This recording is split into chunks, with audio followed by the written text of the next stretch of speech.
Sultana ndagushimira bimwe bihambaye. Sawa sawa ego ntaco kata telefone yova ku isi noshima ashe yisumu imujemwo no mu butumbo yinjire. Sawa okay. Ashe musi bambwiye inkuru nziza kange nde nicare noge nigire neza ndindire rero impoza mutima inyoza ku mutima. Ngo papa Badra ngo papa Basma uyu musi arabera Basma mwivu.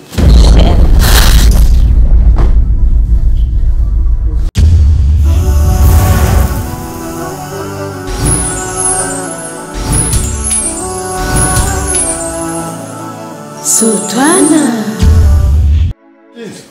Oui. Erega icyo naguhamagaye sinaguhamagaye kwicara ngaho. Sinaguhamagaye kwicara ngaho. Nashaka kukubaza neza ko mbonye mutamagiye akagenda radandabirana.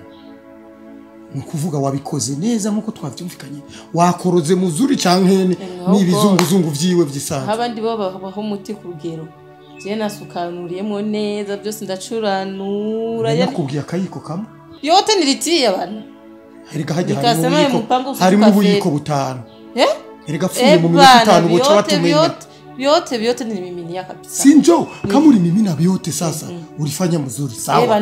Lakini unapitiliza kipimo, hivi anaweza akafa miniti 10, 15 batapita banashakia. Batampeleka mpeleka na gari mbio hata kufia. Ndio maana nikwambia kijiko kimoja au buwili juu akufe saa 2, saa 1:30 hivyo. Nisikia vibaya ile siku yuko ananiambia silikuwa nakosha vyombo. Sasa masahani na maneno sasa saa 1 unakutana. Yote vinagongana. Masahani na maneno vinagongana. Vinagongana. Mimi nikasikia nitie tu. Ndio nikamwanga vyote. Nacho. Ikibi na kanwa. Ikatuzindira rero ko wakoroze warukoroze nyene warukoroze ruraduhira cyane ugire gute ariko bimeze neza ko wabukanije fanya tera vizuri vile vile uniagiza nitia kabisa hama bigenze neza rero nana kubwiye ko nzoguha agashimwe sakandi nzogerageza uko nshoboye ndakudugiriza umushahara takubefanya vizuri kabisa. Tapandisha mshahara lakini ni kwa muda step by step. Ni mbona kwiji milioni 10. Tuzoba duhejeje diri.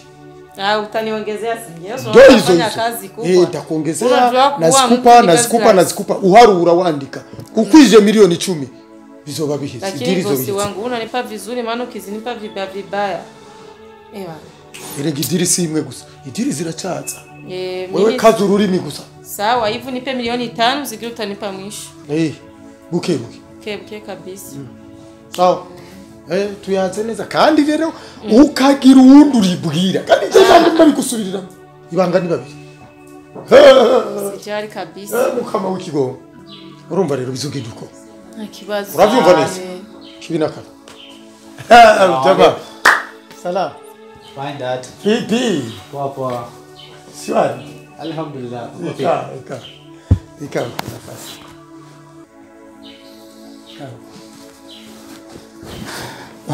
Tamio toka mizuko yangu sio kama nitakuta. Kweli kabisa. Niko tu hapa. Erega jewe sinkunda kuyerera akazi gaheze ni muhira nakorera ku telefone, computer, byose urabizi. May I ask? Yes, ask. Mbaza ndakwishura nangora kama mko busy na huyu fanya kazi wetu mko na mazungumzo fulani ariko arambonye aciyahinduka aciyahaguruka Jamar no just I wanna know wewe ni gaso wangu nakupenda wewe that's why nimekomba before zaidi lakini usingienge mambo ule ni mtumishi alikuwa anaulizia mshahara wake ni okay I'm sorry dad ase kazi nyingi ase nimuongezee mshahara na zangu tu peke yake anaomba nimuongezee mshahara si pesa ninazo yakiomba nimuongezee mshahara naongeza so big deal kama kawaida havipi issue yetu mambo ni sawa kama nataka kutumia gari yako siku ya leo utatumia lakini juzi ulienda kupasua nani tires. Mpira kuemezeka wallahi na lakini sorry. Sasa tunaniambia nageuza. Unaenda kufanya mambo huko. Okay, this time nitakuwa careful sana. Sawa. Sawa. Acha basi usijue kama chakula tayari kimeiva. Tena wewe ulinirisi wewe. Wallahi numbichomo kirori. Kirori uja. Niko narimeze nkiri umusore. Ariko ndabikora muri vacances. Cyo nico gisumba ibindi. Wallahi ndashonje. Erega kazoza keza kari mu ikaye nyene. Utabikoze muri vacances ahubwo. Genda shaka. Genda urabe mu uvuze ukuri nko kuri. None se dusangire reka nyaruri bya babiri. Genda bikiruko nyine ntangora. Ndakwisangiza. Ariko je ngira utuboga gusa. Utuboga twonyine. Tutana pikani. Wewe Kinzo. Uyu ndiye murisi wangu. Jamari. Urumva ibintu byose abashaka bimenye ariko niko bimeze. Yategeza kubimenya nuko hataragera gusa. Muhungu wanje. Imfizi nta bitendera kase rubwari bavuze Jamari. Jamari nzomugirisha n'andi madiri. Sirijya gusa. Ndacamukeneye ko byinshi.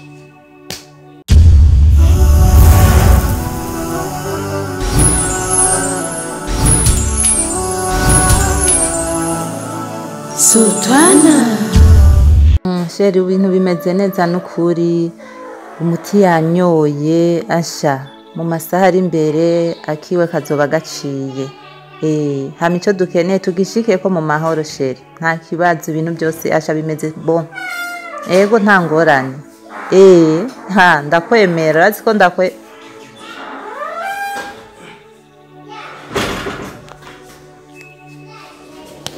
Ivyo nibiki ivyo mbona? None aremvye umuzana ngace mutora kwa muganga. Aha gukora iki? Aha ni kwa muganga. Nije namubwiye. Ni wamubwiye? Kwa muganga ni ahari. Mfasha kwanza gatunya tumushire ku muzinga ngo muze atamerewe nabi. Kuri mupira. None wewe akusumba ubwenge mutama wewe ukuzungana yarameze nabi ameze nabaja kwa muganga ntaza ngaha ntuzi ko muze dufise umuganga we waza kumurabanga none muganga ntari kumusanga hari yega abaganga ni beshi sujya wenyene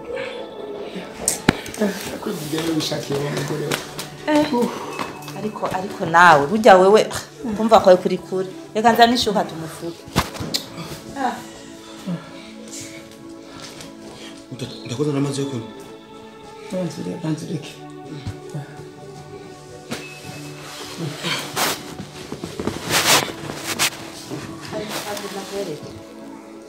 None hoho byagenze gute? Yafashwe gute? Urabona igihe tuvuye twaciye kwa Chief Amiri. Bise kwa Chief Amiri ambwira ati ndamurindire kwa zagatumye cyo bagira baganira. Sinzi ko hari cyo we bayafasha ariya sinzi ko hari kinakimwe. Ntiyanyoye nta nakimwe. Ni kuri je ntavyo namenye kubera ko urazi ko kubaganira mu nzu je sininjira babampaye ikawa bagwaye ikawa none ikawa niyo yatumumeruka yico terura kwa muganga oya namubwiye ati tubandanye arambye ati dusubire kwanza muhira hari gihe bari kwimva nabi aruhuka we yaragwaye ntari gusumba ubwenge ntari kugaba we ni wari gutwara kwa muganga bakabije namubujije namubanjane muhira abanza nzanye muhira Jendi batagutsa telefone wa muganga azi. Okay merci nkuri mugerageze mu telefone akora ko no ubona ko ravuga gutya vuma genda bana gutamira neza cyane. Allo muganga. Dr. Anas. Ndi jewe mukamutama nga. Ingo muhira nyaruka mutamararemvye byase bamuzanya ari ndembe sinzi byari ibyo ngurabe ko umutima woba waduze. Sawa ubunyene cushika. Genda giye gutira mu modoka ibibazo bya sport ngabizana mu. Genda umuganga avuze ngo araje arabe byari ibyo. Uramera neza. Reka arakira nta na kimwe arakira. Muganga araje arabe byagwaye.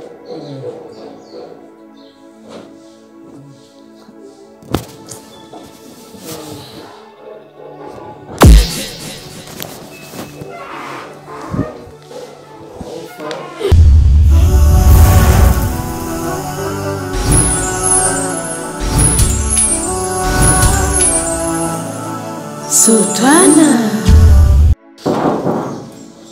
Kiogoto Nende Sakina Kwazindutse Uzina makuru nga ibara rigira rigwe ati ibara rigira rigwe ibara rigira rigwe ari suma byanje umvike ukoto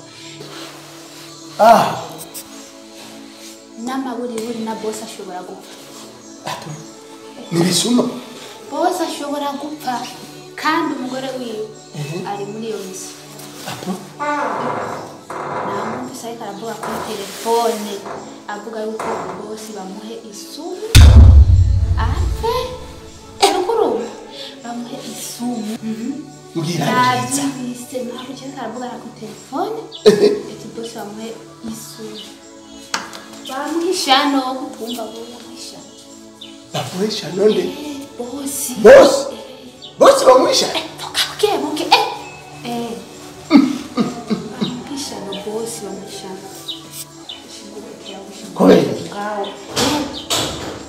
impamvu gusa n'umengo bariko baramutelefona ari hariya kwa urya mugabo akunda kwegana n'amabuye uramuzi kwa kijya kigabo akunda kwegana yari hariya n'usavuga ngo bamuhisha kijya kigabo cyane yabivuze numvise ari hariya kuko ntabwo ari hariya kwa kijya kigabo yari yagiye muri siporo wari kujya mu gatondo ko bagenda muri siporo so awugururiye nabonye nyine yambaye training yamushishije hariya kigabo bakunda kwegana nabo mbese bavugana ku telefone ubu nyine mvuye kumva ari muri sala karavuga ngo bamuhisha no bamuhisha none bamuhe bosi ngwa ako niko bafatwa akazi kangera gahe bosi bamuhisha gahera kaja ihora ushobora kundi mu bosi se yasumburi ntaho dushobora kuronka akamara mazaho kari n'umugore wiwe none twebwe ndakubwira umukobwa iryo jambo urigumane mu mutima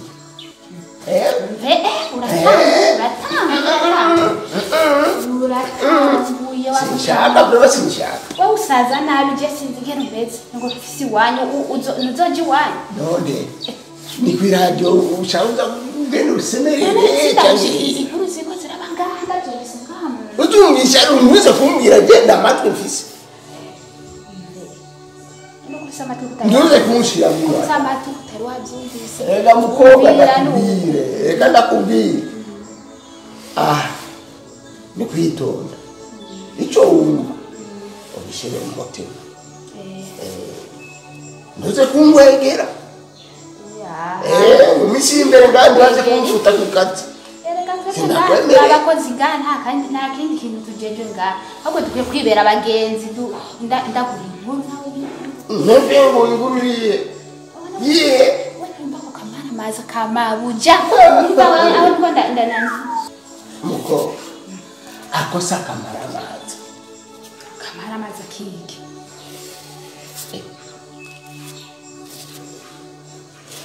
ibyo ukora umva mukobwa ibyo bintu rero ndabyumvise turavuga kubugugu ntabyo numvise kubugugu wewe ntabyo wumvise gute kandi nabikubwiye wabwiye nde sinakubwiye wewe jewe baraka kuvuga ko mama kirogoto we reka uzopfa n'ubwo burogoto bwawe uzofata aho wigejeje ntabyo wumvise kandi ntabyo wambwiye wegenda urabona shaka uza kunkwegera imyaka amajana angahe mfise ngaha muri urupangu